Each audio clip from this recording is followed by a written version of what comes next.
Uh, it's a nice and fine Sunday morning, and still I can see few people there. It's almost the lunch time, and it has been a great academic fest since the morning, because last three sessions were excellent, and I am going to take you back. They were very fantastic, and few the fresh sessions, and I am going to take you back to the little bit older data. Yes, as a disclaimer, it is an MSD supported session. So we are going to discuss about the data which is not very new, but yes, we need a refresher on that. So we are going to discuss about the immunotherapy pembrolizumab in non-squamous cell, non-small cell lung cancer, the way forward. So disclaimer already given. So this is how we are going to navigate our discussion. We'll be looking at the epidemiology of the non-small cell lung cancer, the importance of the biomarker testing, immunotherapy in India, with specific focus on the pembrolizumab, some data of Keynote 024 study, and some data of Keynote 189 study, and then finally the guidelines and summarization. So epidemiology, yes, we all know about it and nothing special to say. As per the Globocon 2018 data, lung cancer remains the second most common cancer in the men after prostate cancer, and second most common cancer in women after the breast cancer. And again, it is a very leading cause of mortality in irrespective of the gender. And as a developing nation, we are very badly hit with that. Tobacco remains the most common cause, and near about 84% of the cases are having non-small cell histology. As I already said that yes, we as in India, we are the hub of lung cancer. Lung cancer remains the fourth most common cancer in terms of incidence and mortality in India, and that's why we need to pay a great attention to that. The irony is majority of the cases are presenting at the later on stage. They are presenting in the advanced stage. If you look at the male and female gender, almost both the cases, both the genders, they are presenting like more than 50% of the cases are presenting at a very advanced stage. And in this situation, chemotherapy remains the backbone of the treatment. It has been and it is still the backbone of the treatment in the patients who are having financial constraints. So how we can place the immunotherapy in such patients? So we are going to see that. We have to see the predictive and prognostic biomarkers, and we understand that in non-small cell lung cancer case patients, we do not just stick to the biopsy testing. We start with chemotherapy, we start with the palliative radiotherapy in the advanced cases. But yes, as soon as we get the biopsy results and blocks, we are subjecting them for the further NGS panel testing. May it be limited panel, may it be comprehensive panel, based on the patient's financial situation and the clinician's personal choice as well. But yes, PD-L1 stays the mainstay and very main part of that investigation panel. Yes, we may choose the PD-L1 clone and the platform as per the personal preference. Whatever agent we want to use, we may go for PD-L1 SP263, SP142, 22C3, platform could be Ventana or DACO. But yes, we usually do go for it, and we try to offer the best possible therapy to the patient. So let's look at the positivity rate of the PD-L1. So Keynote 001, Keynote 010, and Keynote 024 studies, they said that near about 2/3 of the patients, they are having TPS more than or equal to 1%. So these are the patients who are eligible for the immunotherapy, and near about 30% of the patients, they have very good PD-L1 score, that is a strong score that is more than or equal to 50%. So that is going to guide us about the further how well the patients are going to behave on this therapy. Just for the sake of refreshment, TPS is tumor proportion score. How we see? We don't see. We as a clinician, we just get it written in the report. But yes, how pathologists see?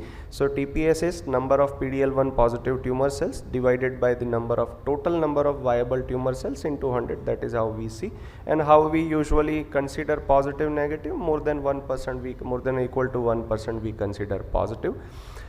This is a study data. Now coming to the real world data, what do the real world data say? How we see really in our practice?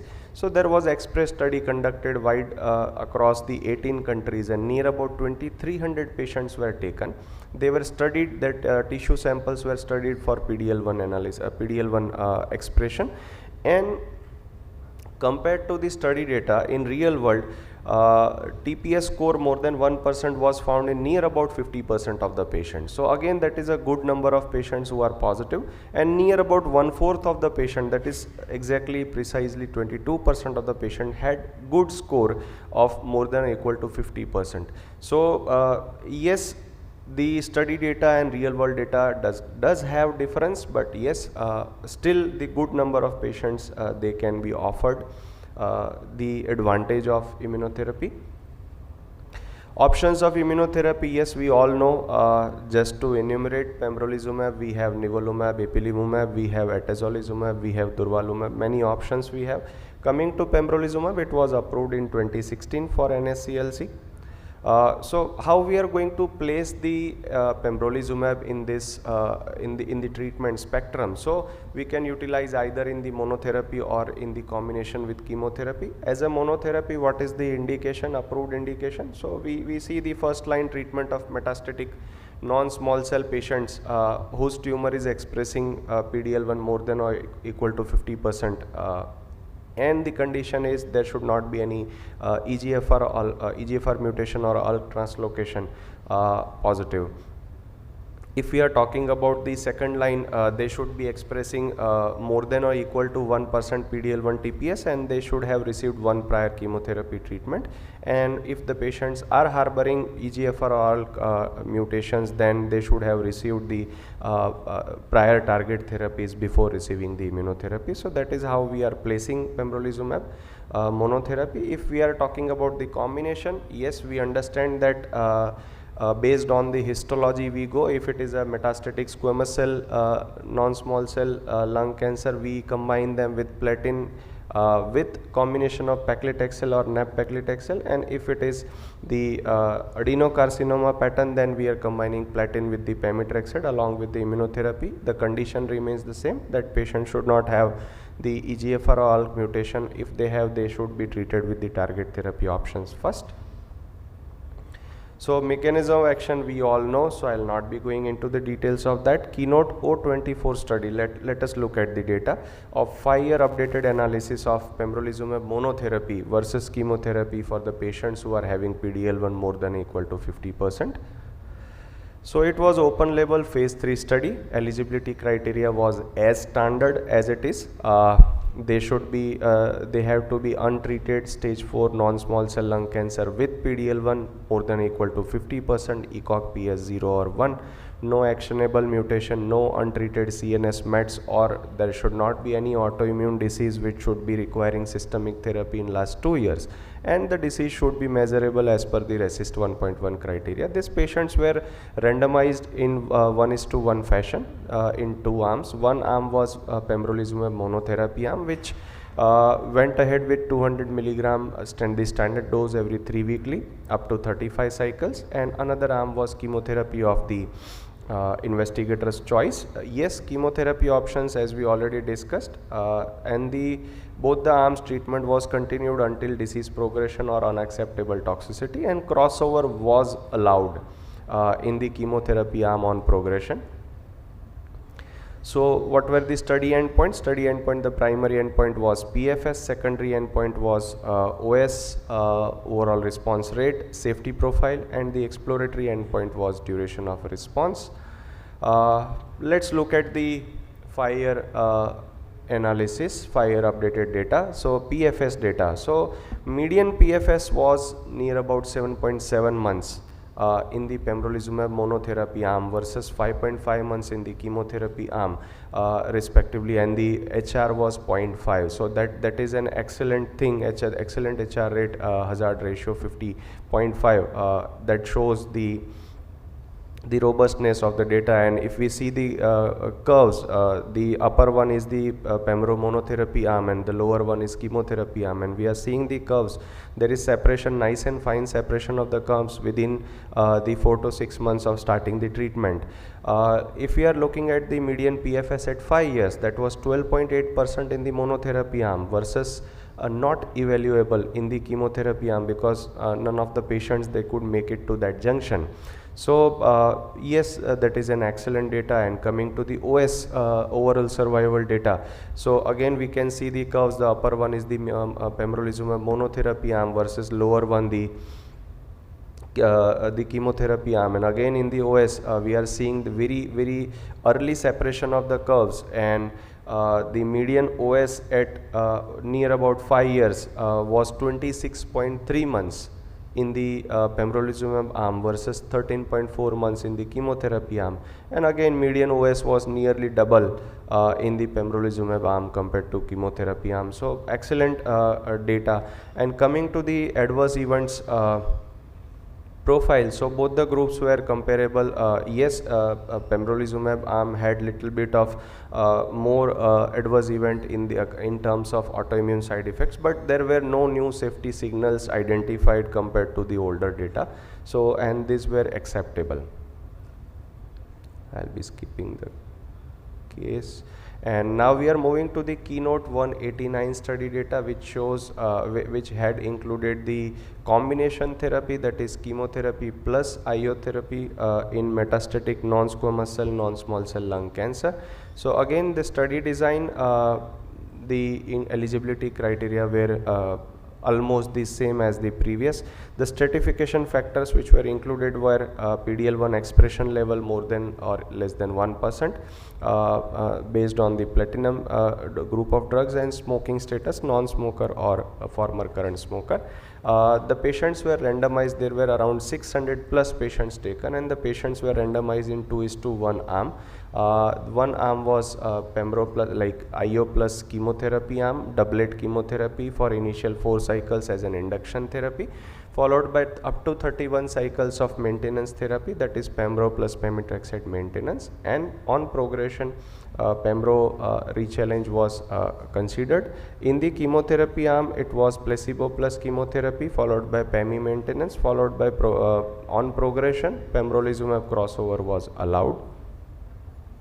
Again the study endpoints were kind of similar. Primary endpoints were PFS and OS, secondary endpoints were safety, overall response rate and duration of response, and the exploratory endpoints were effect of PD-L1 on the efficacy and the patient reported outcomes.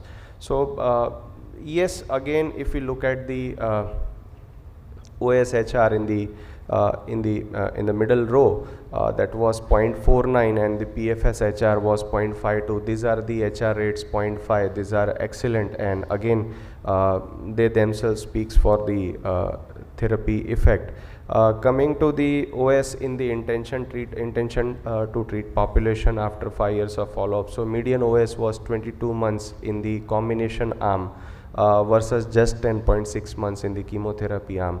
If we look at the PD-L1 effect in the treatment arms, so in the bottom line, in the bottom table, they have given the 3 stratification differences: PD-L1 TPS more than equal to 50, PD-L1 1 to 49, and PD-L1 less than 1%. And we can see the good HR rates in all 3 subgroups. So technically what I am trying to tell you here is that first line pembrolizumab with chemotherapy, the combination treatment, it shows benefit irrespective of the PD-L1 expression, and that is the beauty, because then we do not have to wait for the results and we can directly go ahead with the treatment in our patients. Coming to the PFS data in intention to treat population after 5 years of follow-up, again median PFS in the combination arm was 9 months versus chemotherapy alone arm 4.9 months with an HR of excellent 0.5. Again here if we see the effect of PD-L1 in all three subsets, the HR for PFS was excellent in all three subsets. So technically, yes, PD-L1 does not play a big role in this situation, and we can offer the therapy irrespective of the PD-L1 status, and they are going to benefit across the spectrum of the group. Coming to the long-term patient response rate, yes, out of 600 patients, near about 57 patients, they continued and crossed 35, completed 35 cycles, and overall response rate was 86%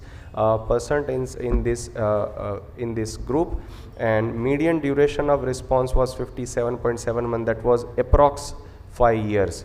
And yes, if we look at the 3-year overall survival of the patient after completing 35 cycles, that was 72%. So 72% of the patients were alive after 3 years of completion of total 2 years of pembro monotherapy treatment. So this is very excellent, because these are the patients, pembrolizumab combination treatment. So these are the patients we are talking about, the stage 4 patients combination therapy, and we are talking about the long-term survival in stage 4, which used to be like hardly 10% previously. Safety profile, yes, pembrolizumab plus chemotherapy arm, this arm has little bit more difficulty, more immune related adverse events, more number of patients discontinuation compared to the just chemotherapy arm, but number of death were not, they were comparable. Number of grade 3 to 5 events were sort of also comparable. So safely we can continue with this. So yes, key findings here would be that the combination arm continues to show the OS and PFS benefit regardless of PD-L1 expression, and toxicity profile is manageable, and it remains the standard of care. The combination remains the standard of care, along with few other combinations also in the metastatic non-squamous cell, non-small cell lung cancer patients. So yes, guidelines, NCCN and ESMO guidelines, they do also replicate, and they do also agree with the same thing. So I'm not going to go in the details of that. And coming to the summarization of my case, so key takeaways, yes, lung cancer is the 4th most common cancer in terms of incidence and mortality. It remains a big headache for us. PD-L1 is a very predictive, very important biomarker. Keynote 024 and 189 studies, they do demonstrate the good results of pembrolizumab either as monotherapy or as in combination therapy along with chemo sessions, and it is being backed by the standard of care guidelines, and we are already using that for years. So thanks a lot for patient listening, and thanks a lot to the organizers for giving me such a very nice opportunity.